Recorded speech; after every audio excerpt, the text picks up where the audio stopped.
Bueno, buenas tardes a todas. Las estamos invitando, convocando a un nuevo ciclo, a un nuevo conversatorio del espacio de Eleusis y de Sofía, dentro del marco de la formación en psicoterapia femenina junguiana.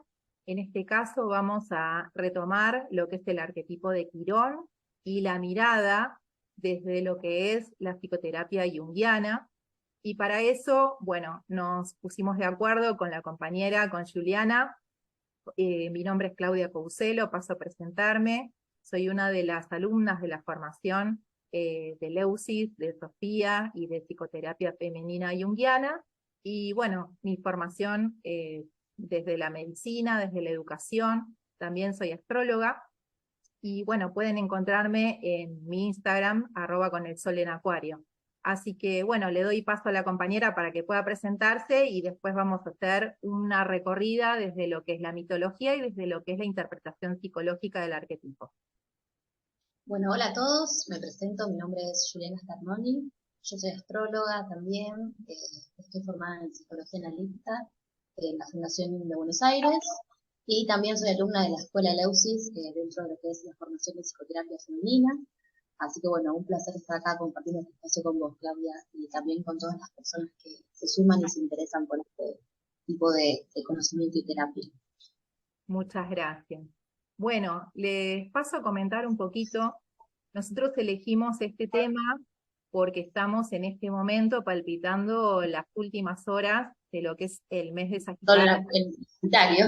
Sí, es una energía muy potente, muy sabia, muy conmovedora y que tiene como arquetipo principal la figura de un centauro, que es Quirón. Y bueno, la mitología nos remite a una situación en la cual un dios, que es el dios Cronos, el dios del tiempo, Saturno, se siente apasionadamente atraído hacia una ninfa, Filira, pero no hay una reciprocidad en esa atracción. Filira intenta evadir los embates de Cronos y de esta manera se convierte en un caballo, en una yegua, para de esta manera despistar un poco a este dios. Pero bueno, él finalmente se convierte también en un caballo y bueno, sucede una situación, una relación sexual no consentida, y fruto de este encuentro nace posteriormente un ser mitad caballo, mitad ser humano. Esta es una situación que es desconocida por Cronos, por Saturno, y en el momento en el cual Filira da a luz para este ser, queda totalmente horrorizada frente a la forma antropomorfa de su hijo, y entra en una crisis que la lleva también al abandono, y posteriormente Júpiter, en un intento de calmar a esta madre, la convierte en un árbol, el árbol de Tilo, y acá aparece la primera referencia que nos conecta a Quirón y a su madre con la medicina, ¿no? Y con esta necesidad frente a una situación que nos desborda de conectar con lo que es la fitoterapia, con lo que es la medicina a través de este árbol sagrado que es el tilo. Bueno, Quirón sufre esta primera herida energética, psicológica, de lo que es el rechazo y el abandono de sus progenitores, pero tiene la fortuna de conocer a Apolo, que es el dios Sol, que se compadece de esta situación y que asume un rol de tutor, de padre, de acompañante, y lo instruye en diferentes artes. Así Quirón se convierte en médico, en astrólogo, en músico y en un gran sabio que es consultado por los diferentes titanes y los diferentes dioses, y es formador de otros personajes del Olimpo. Pero bueno, estas circunstancias de Quirón lo llevan en un momento de su vida a presenciar una batalla entre los centauros y otros personajes mitológicos, y recibe por error una flecha envenenada que hiere su rodilla, esa flecha estaba envenenada con la sangre de la hidra, y esto nos conecta nuevamente con una herida en este momento ya tangible, ya biológica, ¿no? Una herida insoportable que Quirón no puede calmar de ninguna manera a pesar de ser un reconocido sanador. Esto lo lleva a una circunstancia en la cual él no puede morir, no puede poner fin a ese dolor, y sabiendo de las penurias de Prometeo, que era un personaje que estaba encadenado por haber robado el fuego sagrado de los dioses en el monte Tártaro,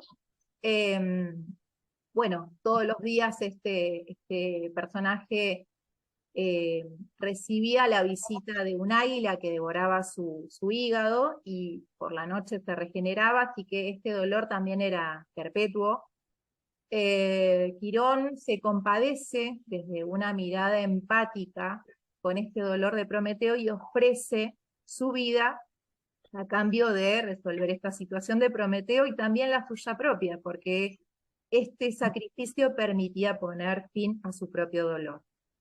Bueno, esto es un hecho que sucede, pero bueno, Hércules intercede ante Júpiter y le pide un reconocimiento y le pide revivir a su maestro, por lo cual Júpiter accede y inmortaliza la figura de Quirón en la constelación de Sagitario. Lo lleva a un lugar destacado en el cielo y esto nos habla un poco de esta capacidad de trascender el dolor, de ir más allá y de, bueno, encontrar un lugar destacado en el cielo, entre medio de todos los dioses.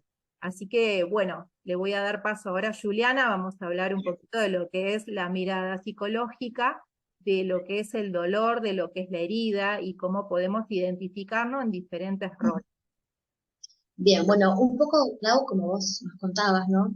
Es interesante ver este mito como Quirón, un sabio, un maestro, ¿sí? Que a pesar de todo su conocimiento, de su sabiduría, de su inmortalidad, tiene que enfrentarse con este dolor que está obligado a ver, que está obligado a soportar. O sea, es muy interesante también, si hablamos un poco de lo que es el arquetipo, ¿sí? De lo que representa Quirón en Sagitario, esto que decías de la trascendencia, ¿sí? O sea, el avance, ¿sí? Mucho también lo que tiene que ver con el contacto con el mundo interior para poder trascender. Eh, a nivel psicológico, de lo que nos está hablando también un poco este mito, tiene que ver con nuestra herida primogénita, ¿no? O sea, cómo trabajar o cómo contactarnos nosotros como personas. Todos tenemos una herida que nos atraviesa, que nos marca, con ese dolor como una fuente y un motor en la vida, ¿sí? Cuando nosotros estamos conectados con una herida, con una situación que nos marca, tenemos distintas formas y mecanismos de poder contactarnos con ese lugar, ¿sí? Y con esa situación. Obviamente, no todo es fácil de aceptar y también nosotros hablamos hace un rato de esto, de hay algo que está muy en auge, que se dice mucho esto de soltar el dolor, soltar las heridas. ¿Cómo se hace para soltar algo que nos atraviesa como seres humanos, ¿no? O sea, eso me parece que es muy interesante pensarlo y muy interesante poder reflexionarlo, porque en realidad para poder trascender tenemos justamente que reformular una situación, tenemos que poder desmenuzarla, tenemos que adentrarnos en ese dolor. Es muy importante también poder identificar cuando hay una herida presente, ¿sí? Que van a haber distintos momentos y distintas etapas que se van a plantear en esa herida. Una posible etapa tiene que ver con la victimización, ¿no? O sea, quedarse estancado en ese lugar de dolor, en ese lugar, no justamente de la herida que sangra. Es un lugar que es normal, pero también es muy complejo y es necesario poder atravesarlo, porque cuando nosotros estamos en un lugar que tiene que ver con la víctima, es muy difícil poder salir de ahí, ¿no? O sea, la víctima es un lugar que a mí me congela, no sé también cómo lo ves vos eso, o sea, soy una víctima, bueno, ¿cuáles son mis posibilidades ante mí? ¿Cómo resignifico esta experiencia? ¿Cómo resignifico esto que me pasó? Sí, esta es mi historia, pero ¿yo qué puedo hacer de ahora en más? ¿Yo qué puedo hacer de acá en adelante con esto? ¿Cómo puedo avanzar y salir al mundo? Entonces me parece que es importante poder identificar, ¿no? Qué situaciones internas o cómo una persona está familiarizada o vinculada con esa situación de dolor interno y con esa situación de trauma también, porque si hablamos de herida tenemos que hablar de trauma, ¿sí? También va muy de la mano. También hay otra fase dentro de lo que es el mecanismo que se gesta de la herida, que es una cuestión más de tipo, como nosotros hablamos también, combativa, ¿no? O sea, salir afuera o todo un mecanismo de defensa que se gesta en torno a la herida. Entonces, poder identificar cuáles son estas formas reactivas, ¿sí? De moverse en torno a la herida que se gestó, al trauma que se gestó, también es muy importante para poder desarticular esto, ¿sí? Para poder ir identificando cuáles son los patrones y los mecanismos. Obviamente, todo lo que nos ayuda y lo que nos va a poder acompañar a atravesar este proceso es una situación, obviamente, también de acompañamiento, ¿sí? La situación de eh, habilitar un espacio de sanación, de acompañamiento, que justamente también es lo que nosotros estamos, el objetivo que tiene la escuela y que tiene el EUSIS y la formación de la cual nosotras somos parte.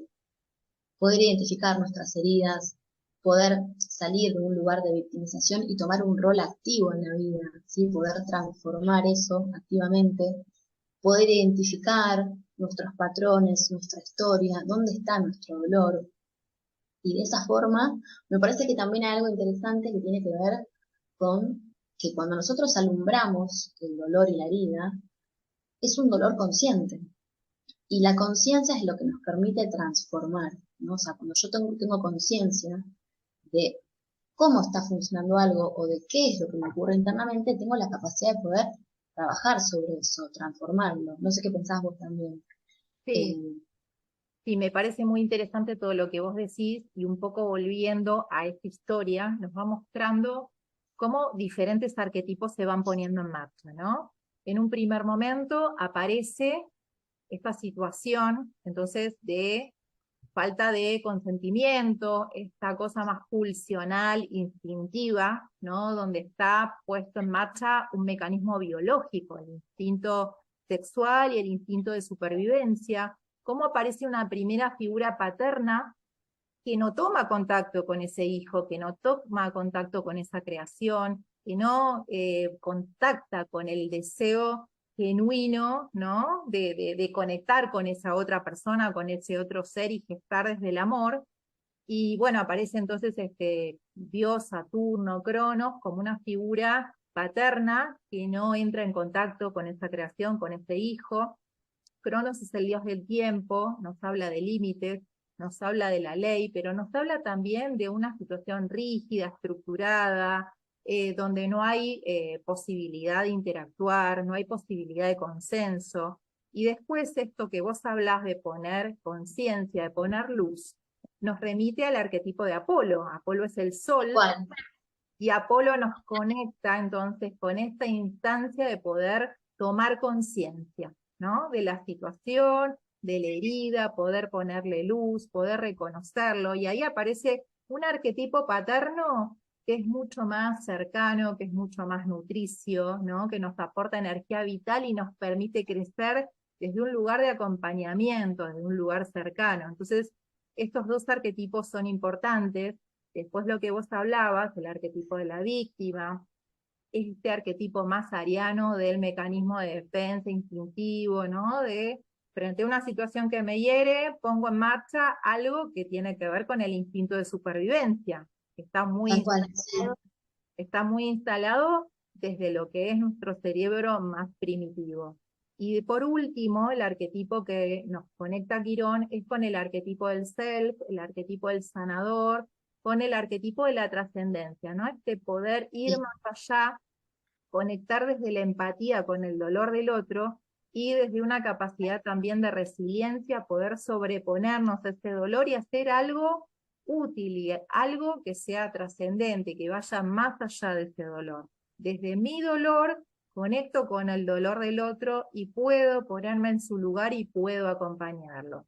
que es un poco Sí, la propuesta de esta formación. Así que sí. sí, Hay algo también muy interesante que vos dijiste hace un rato con respecto a los padres, ¿no? Con esto de la figura del padre, ¿no? Este padre tal vez más del límite, y cuando aparece esta figura de Apolo que trae también luz, que trae más conciencia, ¿no?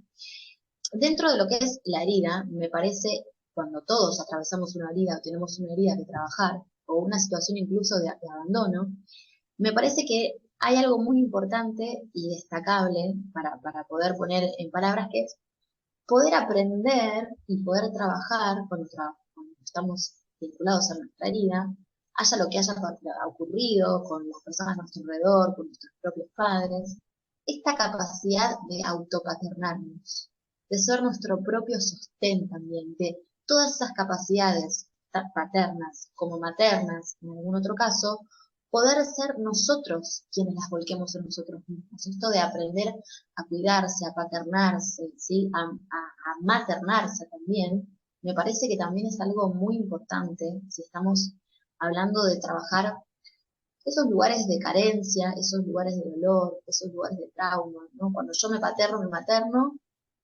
también estoy saliendo del lugar de víctima, también estoy saliendo de ese lugar de victimización donde estoy paralizado y simplemente estoy anclado en eso que me tocó vivir. No sé si, no sé si se entiende un poco a lo que quiero ir. sí, sí, sí, sí, coincido totalmente porque un poco ese lugar de víctima nos deja en una situación, en una mirada muy infantil, ¿no? Donde yo me quedo en el reclamo, me quedo en la demanda y me quedo esperando que todo venga de afuera. Entonces no hago un movimiento psíquico de, bueno, tomar herramientas, ¿no? De tratar de elaborar esa situación y lo que vos decís, incorporar un poco lo que es el rol materno y el rol paterno y poder darme yo aquello que faltó.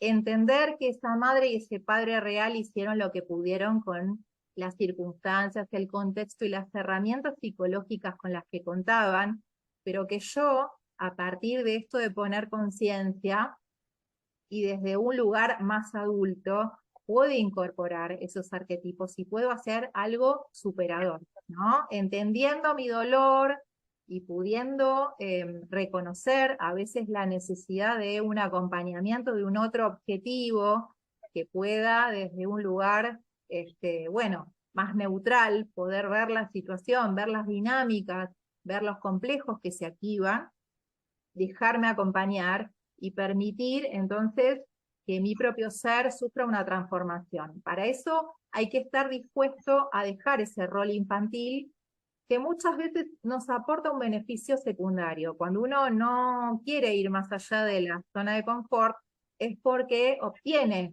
de esa situación, de esa demanda, de ese reclamo, obtiene un beneficio secundario. Entonces, Y ahí está esto del lugar conocido también. O sea, es la zona que yo conozco, me muevo acá, estos son los límites. claro, pero también, como vos decís, nos conecta con el límite y llega un momento que eso nos estanca, no nos permite crecer más allá. Justamente la posibilidad de crecer, de expandirnos y de crecer en conciencia es atravesar el miedo y es permitirnos la transformación.